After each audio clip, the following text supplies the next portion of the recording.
School চাইছো? হ্যাঁ।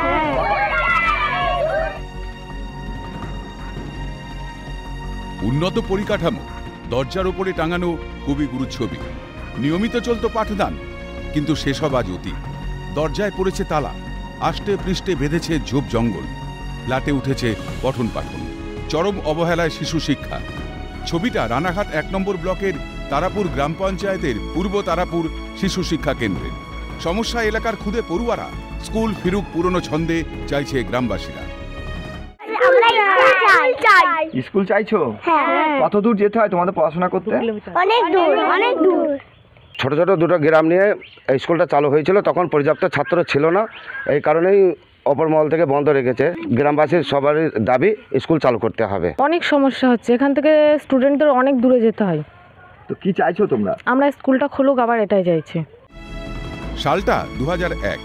শিশু শিক্ষার প্রসারে তৈরি হয়েছিল এই শিশু শিক্ষা কেন্দ্রটি। পর্যাপ্ত ছাত্রছাত্রী না থাকায় নাকি ৫ বছর আগে প্রশাসনের তরফে বন্ধ করে দেওয়া হয় স্কুলটি। ফলে ছোট ছোট শিশুদের যেতে হচ্ছে প্রায় ২ থেকে ৩ কিলোমিটার দূরে। থাকছে দুর্ঘটনার আশঙ্কা। অভিযোগ, বিষয়টি নিয়ে বারবার প্রশাসনের দ্বারস্থ হয়েও মেলেনি কোনো সুরাহা। ওরা যেটা আমাদের কাছে দিয়েছিল যে এখানে পর্যাপ্ত ছেলে মেয়ে নেই, যার জন্যে তখন ৪ থেকে ৫ জন ছিল। ওরা বললো 7 জন ছিল। তখন আমাদের বলেছিল যে 20 জন এখানে দেখাতেই হবে। যেহেতু দূরে আমাদের গ্রাম, এখান থেকে ছাত্রছাত্রী আনা সম্ভব হয়নি, সেই অজুহাত দেখে স্কুলটা বন্ধ করে দিয়েছিল। কতদিন বন্ধ হয়ে? 5 বছর। তবুও কোনো প্রশাসন না ব্যবস্থা নিচ্ছে না। আর জানিয়েছিলেন? হ্যাঁ, জানিয়েছিলাম। এখন কি চাইছেন? আমরা স্কুল চাইছি। খোঁজ নিয়ে দেখার আশ্বাস তৃণমূলে। এটাই এগিয়ে বাংলার নমুনা।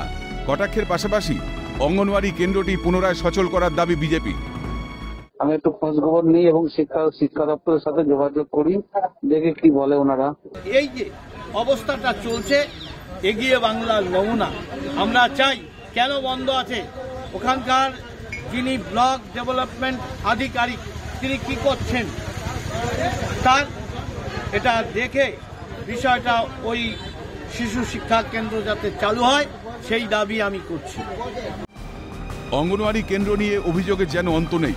প্রশ্ন, শিশু শিক্ষা নিয়ে কেন উদাসীন প্রশাসন? ফুলের মতো শিশুদের কথা ভেবে কবে খুলে দেওয়া হবে শিশু শিক্ষা কেন্দ্রের তালা? গ্রামবাসীদের দাবি দ্রুত স্কুলের পঠন পাঠন চালু করুক প্রশাসন। নদিয়া থেকে প্রসেনজিৎ বিশ্বাস, ক্যালকাটা নিউজ।